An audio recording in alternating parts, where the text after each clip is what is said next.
¿Era o no era necesario que se ponga un coto en términos de plazo a la suspensión de la prescripción luego de haberse formalizado una investigación preparatoria en un proceso penal?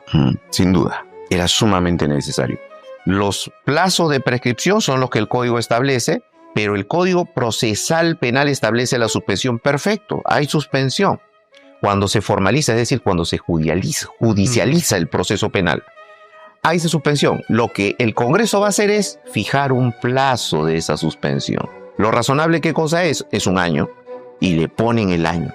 Esa es la famosa Ley Soto, que no es nada ilegal ni inconstitucional. Ni procrimen. Ni procrimen. Pues al contrario, es lo más civilizado que se puede haber hecho para darle cierta coherencia al procesamiento y al tratamiento de los plazos de prescripción. Esa es la modificación que se ha hecho, y la modificación lo que ahora exige es, para que se inicie una investigación por pérdida de dominio, tiene que haber una sentencia previa. Importantísimo. Salvo aquellos casos gravísimos como puede ser pues drogas, salvo esos casos, pero esa es la excepción. La regla general es que a ningún ciudadano le pueden abrir extinción de dominio y quitar sus bienes si es que primero no hay una sentencia previa. La idea de la organización criminal es que, gracias al número de sus conformantes e integrantes, que además tienen que estar interrelacionados entre sí, supervive, pervive, se mantiene en el tiempo. Y nuestra legislación, así como en el caso de pérdida de dominio, se hizo laxa, flexible. ¿Y qué dijeron? 3 o más personas dedicadas a cometer delitos. Ese era el delito de organización criminal, mira. O sea, se dejó de lado esa exigencia inicial de su razón de ser y se abrió para todo. Entonces se generó ahí un saco en el que toda imputación de 3 o más personas encajaba.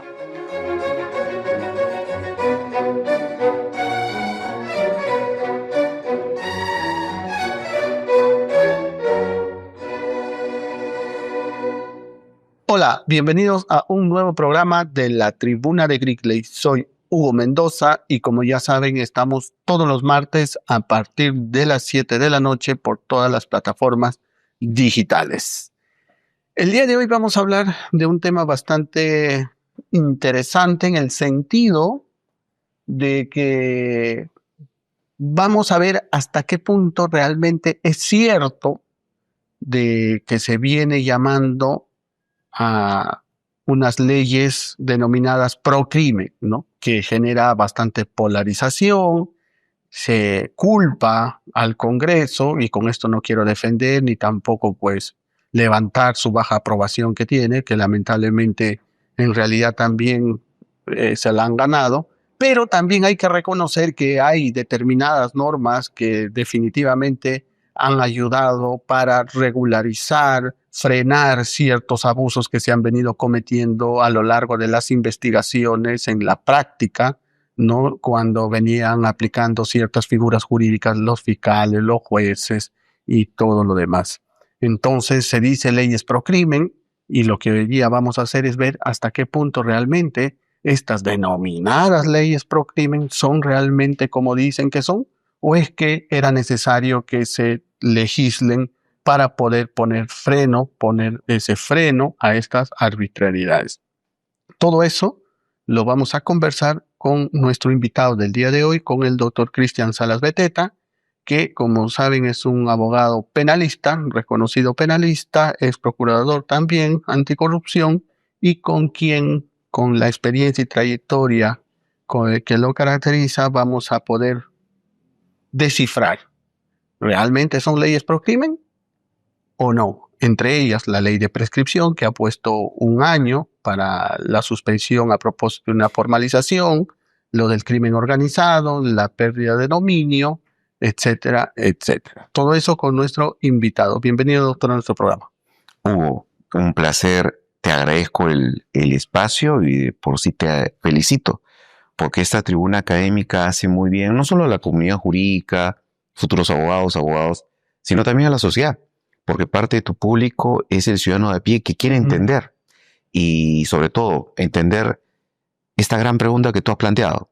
Las leyes en materia de derecho penal y procesal penal que ha dictado este Congreso, ¿son realmente leyes como la denominan, pro crimen, es decir, a favor del crimen, o son leyes que se dieron de manera necesaria a efectos de reconducir y regular correctamente el tratamiento de ciertos casos?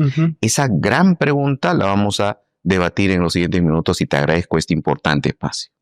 Claro que sí, doctor. Y sobre todo porque me parece interesante tocar estos puntos, porque vamos a poder ver desde un punto de vista académico y aterrizado a la práctica si realmente es pro crimen o no, y poder dar una respuesta a los que nos están viendo y a toda la ciudadanía, una respuesta para que se den cuenta si realmente son mensajes de polarización, ¿no? Mensajes con mucho sesgo, con mucha carga, y digámoslo así, ideológica y todo lo demás, que me sorprende todavía porque he visto a abogados de universidades reconocidas que también llevan ese discurso de leyes pro crimen, y a mí me sorprendía porque decía no están analizando con la objetividad que se caracteriza o que se debería analizar este tipo de figuras, y simplemente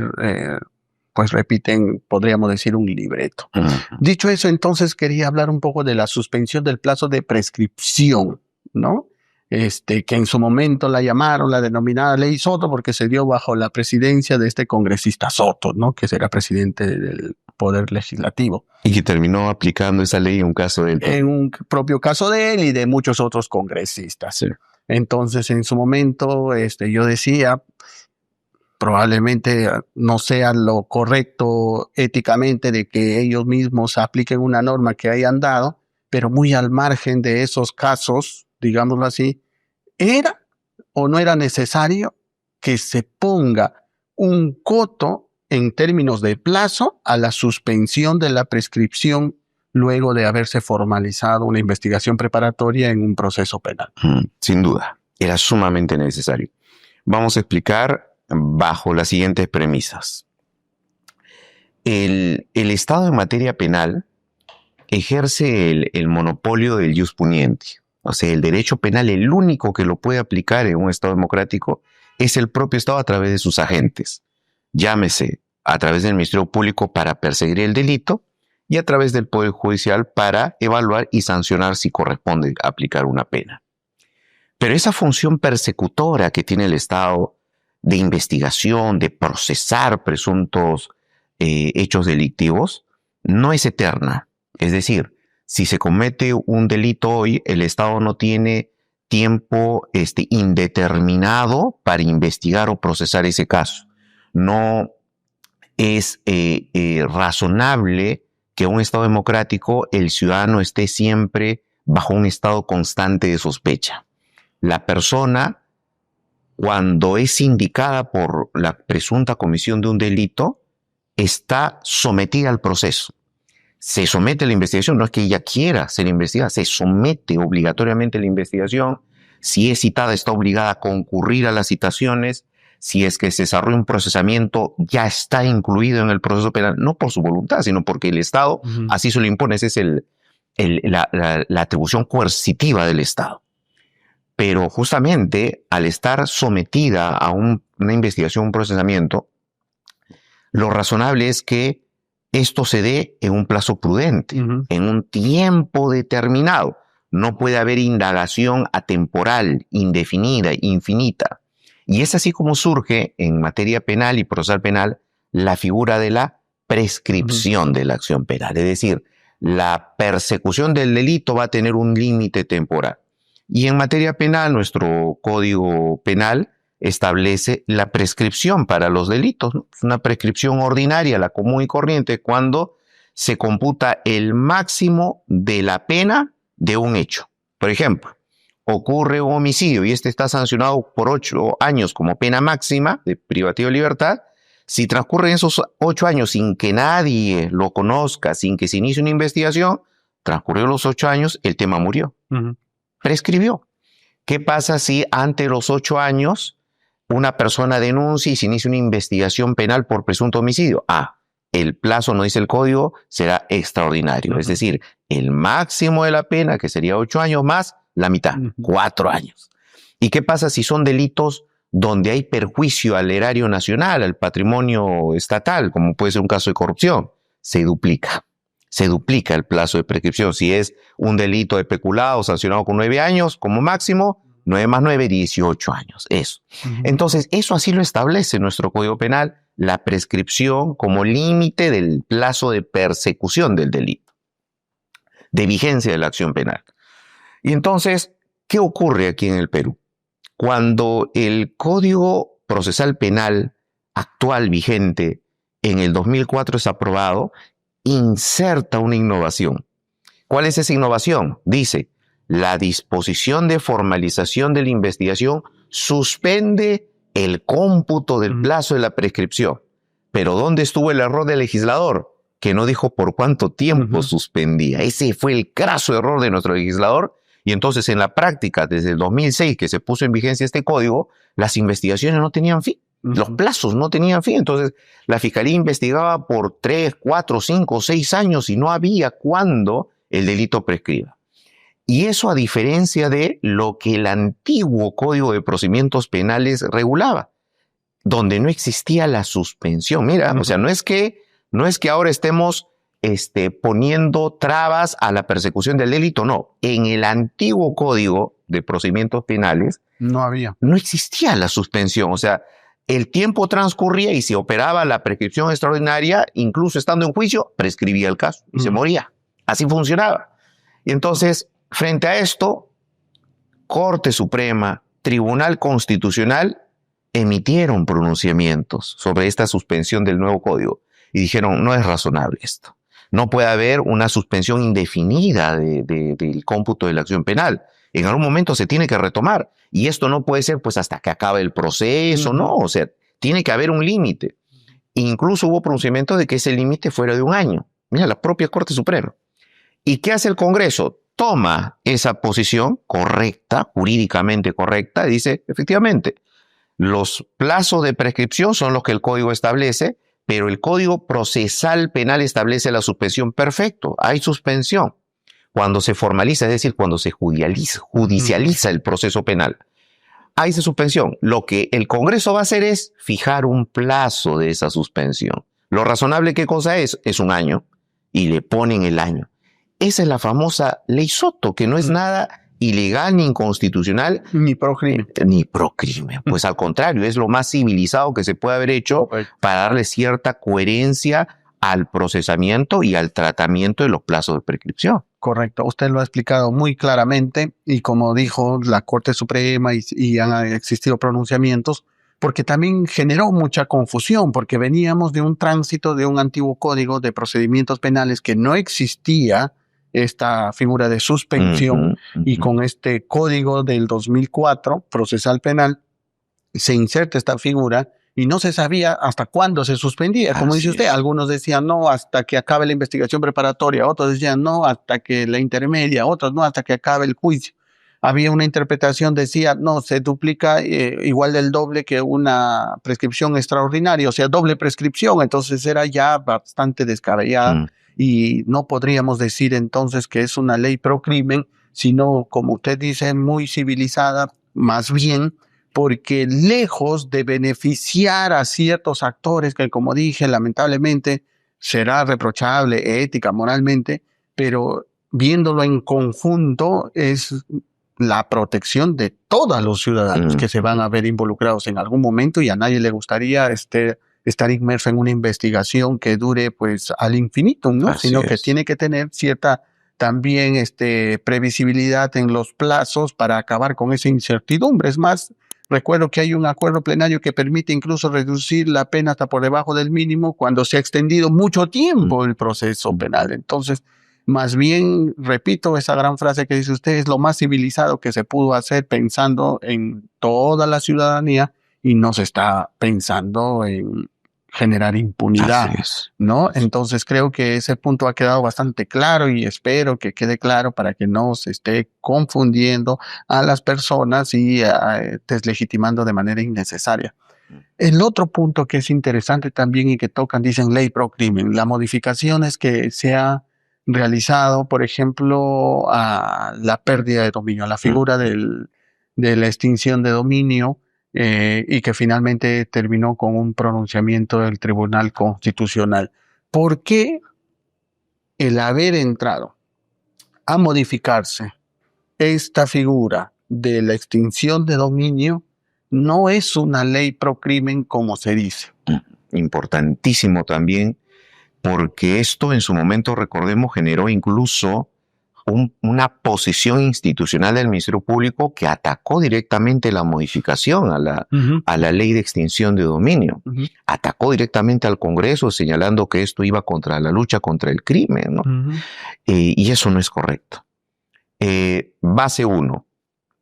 La extinción de dominio, la pérdida de dominio, surge en Colombia a raíz de los famosos casos de narcotráfico del ya fallecido Pablo Escobar Gaviria. Una vez que este señor fallece, obviamente no se le concluyen los procesos porque ante su muerte se extingue la acción penal y nunca fue hallado responsable del delito de narcotráfico. Mira, entonces, ¿qué pasaba con sus bienes? Haciendas, hoteles, empresas, la hacienda Nápoles, zoológicos, animales exóticos, elefantes, rinocerontes, etcétera. O sea, un patrimonio millonario que no tenía justificación legal, presuntamente vinculado a su actividad de narcotráfico. Pero no podía, pues, ser incautado, no podía ser embargado porque no había reparación civil que pagar al no haber proceso concluido, no había incautación al no habérsele vinculado con actos formalmente de narcotráfico. Y entonces el Estado colombiano genera la idea de atacar los bienes independientemente de la persona. Y al no hallar una justificación lícita de ese patrimonio y haber la sospecha de actos criminales como fuente, proceden a la extinción de dominio. Así nace, esa es la esencia. Y nuestra legislación penal toma esa esencia y la incorpora así en el Perú. Y en el Perú empezó a regir la pérdida de dominio, la extinción de dominio, bajo la premisa de que cuando el proceso penal no se hubiera cerrado sin pronunciarse sobre la ilicitud de los bienes o cuando el proceso penal no hubiera concluido por muerte del procesado o por prescripción, en esos casos se atacaban los bienes en tanto existiera material probatorio que los vinculara a una actividad delictiva. Perfecto, así empezó la legislación del Perú correctamente conforme a la esencia de la extinción de dominio. ¿Qué pasó? Se desvirtúa la legislación y entonces se modifica la extinción de dominio y se dice lo siguiente: basta que en un proceso se esté investigando un delito y no tiene que cerrarse, ni archivarse, ni concluir para en paralelo iniciar extinción de dominio. Mira la barbaridad que nuestro legislador en ese momento adoptó. Es decir, aún estando abierta la investigación, ejemplo, por lavado de activos, y estando vigente el principio de presunción de inocencia de esa persona investigada, ya en otra fiscalía de extinción de dominio le estaban quitando sus bienes y dándose al Estado. ¿Qué pasaba cuando lo absolvían en ese proceso a los años? ¿Qué pasaba con sus bienes, con sus hoteles, sus casas, sus vehículos, que ya habían sido apropiados por el Estado, asignados a otras entidades y habían sido desgastados? ¿Qué pasaba con esos bienes? Pues simplemente era un perjuicio tremendo y una afectación directa a la presunción de inocencia. Claro está, la fiscalía dice, no, pero es que una cosa es el proceso penal donde se persigue a la persona y la otra es la extinción de dominio sobre donde perseguimos a las cosas. Pero ante el Tribunal Constitucional ese debate no tuvo un sustento, porque un tribuno le preguntaba al procurador, oiga, ¿y cómo yo diferencio la cosa de la persona? O sea, ¿cómo yo determino que la cosa está vinculada a un acto delictivo si ese acto delictivo lo tiene que cometer una persona y esa persona es el titular del bien? ¿Cómo yo disgrego eso? Pregunta lógica. Y la única forma de responder eso es determinar que un proceso penal no se pudo cerrar porque la persona murió, pero que sí había material probatorio. En esos casos la extinción es viable, es perfecta, pero no puedes, en medio de la presunción de inocencia, abierto a un proceso penal, aún abierto, no puedes todavía tú quitar los bienes. Claro. Esa es la modificación que se ha hecho, y la modificación lo que ahora exige es, para que se inicie una investigación por pérdida de dominio, tiene que haber una sentencia previa. Importantísimo. Salvo aquellos casos gravísimos como puede ser pues drogas, salvo esos casos, pero esa es la excepción. La regla general es que a ningún ciudadano le pueden abrir extinción de dominio y quitar sus bienes si es que primero no hay una sentencia previa. Y otra cosa importante, la antigua legislación le daba al Ministerio Público el poder de investigar tu patrimonio de manera secreta, sin que tú intervengas. La indagación. Imagínate esa indagación patrimonial sin que tú digas, acá está la justificación legal de mi patrimonio. Acá está toda la justificación económica, mis boletas, declaraciones juradas, contratos privados, que de pronto nunca escribí, nunca formalicé, pero acá los tengo yo. No te daban esa oportunidad, y el fiscal solitos pedía información a SUNAT, registros públicos y punto, y con eso decía, como no hay justificación, inicio y demando pérdida de dominio. Sí. Ese abuso acabó, y la legislación que dice que desde que se inicia la investigación están obligados a notificarte, y por tanto tú puedes ejercer tu derecho de defensa. Claro, algo tan básico, el poder defenderte, un derecho fundamental reconocido en nuestra Constitución, y que te quiten en un espacio pues que quedaba al libre albedrío de la Fiscalía. Y además, cuando te comunicaba, no solamente era cuando formalizaba su demanda o interponía la demanda de extinción de dominio, sino a la vez venía a la par con una medida, ¿no? Cautelar, real, de embargo, anotación, lo que fuere. Y ya lamentablemente pues te perjudicaba. Y otro aspecto que también se cuestionaba en este tema era que se estaba afectando un derecho fundamental, que era la propiedad. Así es. ¿No? Entonces, que no existía esta justificación.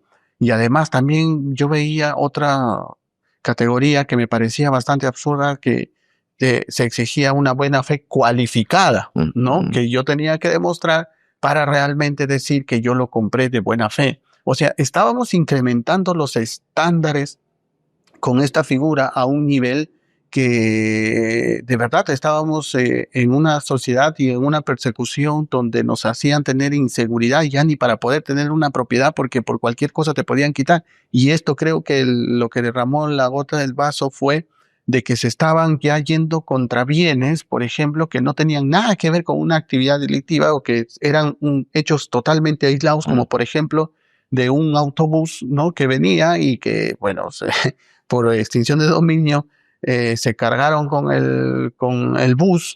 ¿Por qué? Porque una persona, por ejemplo, estaba trayendo un televisor, digámoslo desde Tacna, sin haberlo declarado. Contrabando, porque la persona X, que era un pasajero, estaba trayendo sin declarar. Entonces, ¿qué responsabilidad tenía el bus ahí? No, instrumento del delito. Entonces, claro, desde un punto de vista, si se quiere, objetiva, de adecuación, podría decirse sí, el ITV porque lo está trasladando, pero no había el verdadero sentido jurídico penal para poder decir que el camión estaba involucrado como un verdadero instrumento del delito. Y así también creo se dio otro caso con una embarcación pesquera que también por un tema administrativo también estaban haciendo extinción de dominio. Entonces, claro, como la norma de alguna manera te permitía, se estaban yendo a ese nivel. Era un abuso. Y era un abuso. Otro tema era, decían, no, es que, por ejemplo, yo alquilo mi propiedad y en esa propiedad, por ejemplo, se está ejerciendo el favorecimiento a la prostitución, pero que yo ni lo sé, porque yo lo alquilé y es un lugar que lo hacen de manera muy sutil y todo lo demás. No, favorecimiento a la prostitución, y la casa sirvió para, también.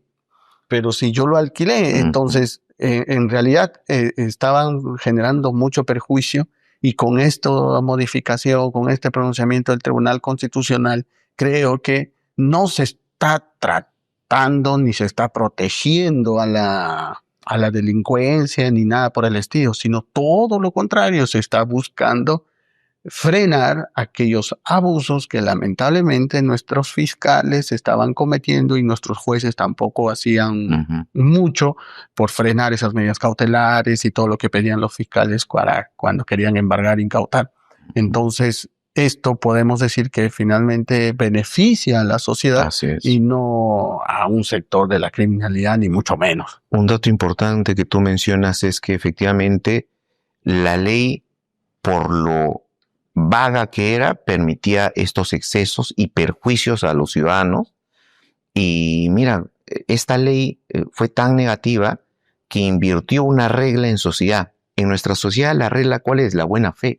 Cuando tú contratas con alguien, la regla civil es la de la buena fe, ¿no? Esto invertía todo ese tratamiento social y nos obligaba a pensar en mala fe y nos obligaba a romper otro principio que es la presunción de inocencia y colocar al ciudadano en la posición de sospechoso. Vivir en un estado de sospecha constante. ¿No? Y más aún, mira tú, una ley totalmente ajena y de espaldas a nuestra realidad, en donde nuestra economía en esencia es informal, que no es lo correcto obviamente, pero es la realidad que tenemos y la legislación tiene que adecuarse a la realidad. Y entonces aquí teníamos fiscales que exigían formalidades para justificación de patrimonio a empresarios que desde hace 30, 40 años, donde no había todos estos sistemas formales de justificación patrimonial, tenían que reconstruir la justificación patrimonial. Era casi imposible. Y al no haber justificación, ¿qué se presumía? Ilicitud. Eso era un abuso, un exceso que ahora esta legislación corrige. La extinción de dominio sigue vigente, pero con estas restricciones para evitar abusos. Correcto. Y eso me hace recordar el estado permanente de sospecha que nos quieren hacer vivir, pero además también con una presunción de culpabilidad, ¿no? Y no de inocencia, porque como menciona, hay muchas personas que están transitando y haciendo un esfuerzo de salir de la informalidad porque tantos años involucrados en su comercio y todo lo demás y no tener para sustentar, entonces automáticamente tú no piensas que pueda tener una presunción de inocencia, sino como no lo puedes sustentar, automáticamente culpable y tú me tienes que demostrar tu inocencia, si no, pues para mí eres culpable. Entonces creo que esas reglas o mirarlas de ese punto de vista no es correcto porque hacen un tremendo daño a la sociedad. Y por último, el tema del crimen organizado. También se dice una ley pro crimen porque esto beneficia a la delincuencia, la impunidad, etcétera.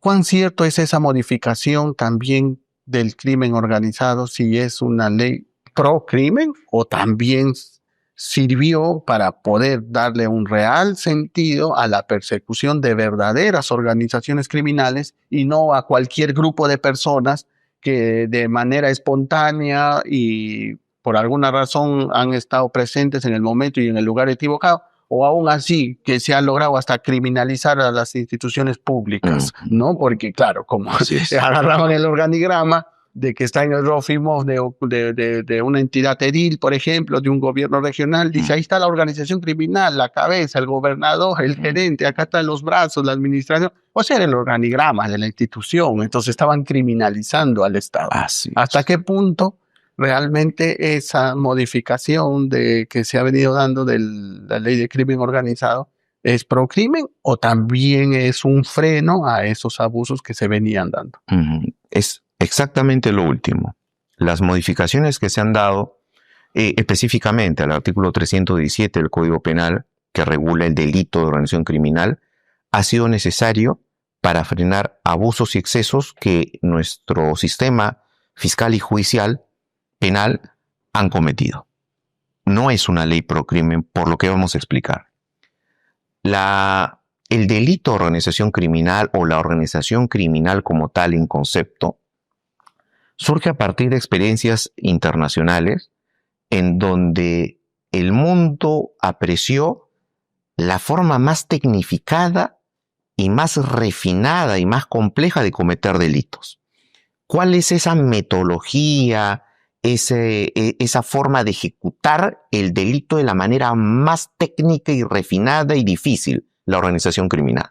O sea, en materia penal tenemos diversos tipos de delitos, los delitos espontáneos, los delitos pasionales, los planificados.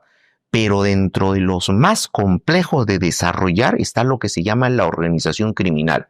Y esto se entiende porque una organización es eso, implica un conjunto de personas que de manera estructurada, jerarquizada, con roles perfectamente definidos y distribuidos, con funciones, con reemplazos, con subalternos, con titulares y suplentes, o sea, es un esquema organizativo tan complejo que es difícil luchar contra ellos porque tienen diversos brazos. No solo está el brazo criminal, que en términos sencillos para nosotros en Perú sería una banda criminal, un grupo de gente que se dedica, por ejemplo, a robar autopartes o vehículos.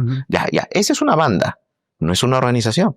La organización aparecería cuando ese conjunto de personas contratan, pagan a sueldos sicarios, pagan policías para protección, pagan jueces y fiscales para blindarse judicialmente, contrata un staff de contadores para que cubran su lavado de activos. Ya, eso es una organización criminal. Eso lo diferencia de una simple banda criminal. Entonces, siendo así entendida la organización criminal, en el Perú, nuestro código incorpora este delito y establece ciertas pautas, 3 o más personas.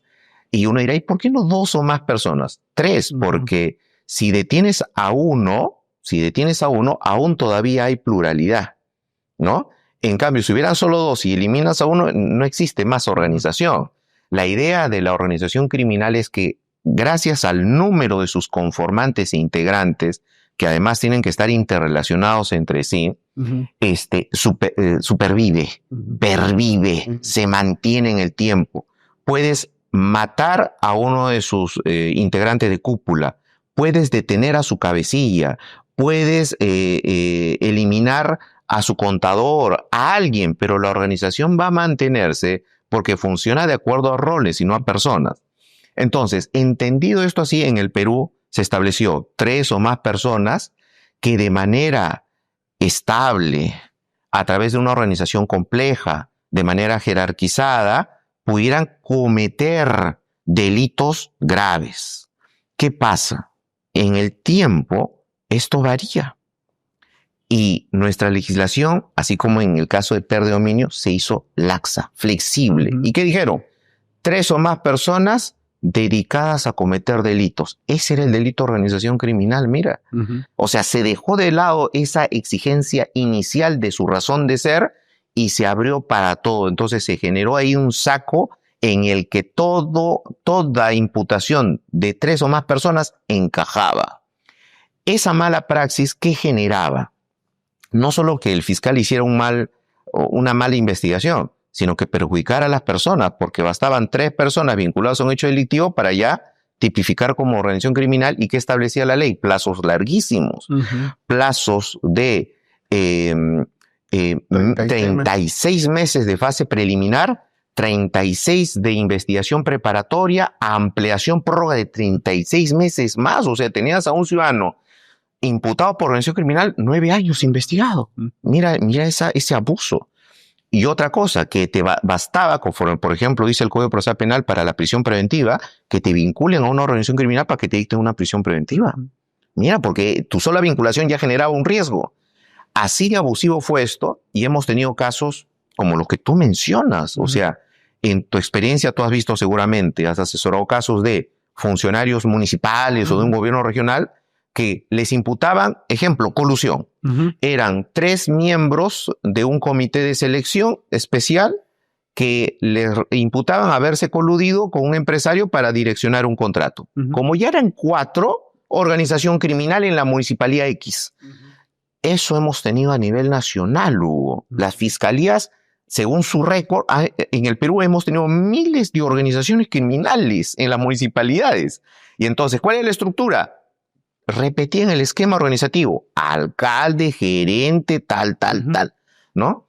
Ese error se ha dado en esos casos, y te pongo 2 casos del ámbito político, y de 2 tiendas diferentes, para que no digan que estamos tomando partido.